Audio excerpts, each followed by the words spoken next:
السلام عليكم ورحمة الله وبركاته. هل جربت بالفعل علاج الكحة الجافة ووقف السعال؟ إنه علاج طبيعي ممتاز لالتهاب الشعب الهوائية ونزلات البرد والفيروسات والإنفلونزا الموسمية والتهابات الجهاز التنفسي الأخرى. اكتشف كيفية صنع شراب من ورق الغار والليمون لعلاج الكحة الجافة ووقف السعال.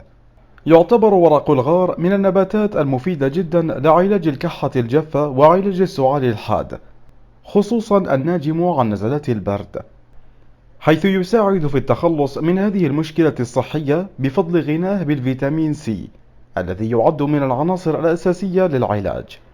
كما أن ورق الغار مفيد للتخفيف من حدة السعال، فهو يعتبر مهدئا للالتهابات التي تصيب الحنجرة والرئتين نتيجة الزكام والسعال، وبالتالي يساعد في التخلص من البلغم الذي ينتج عن السعال والزكام.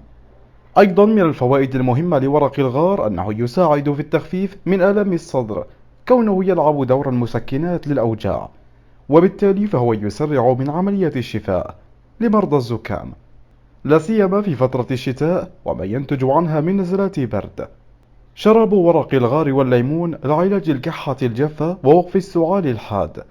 نحتاج إلى 10 أوراق غار، 6 ملاعق كبيرة من السكر البني، عصير ليمون واحدة كاملة، كوبان من الماء.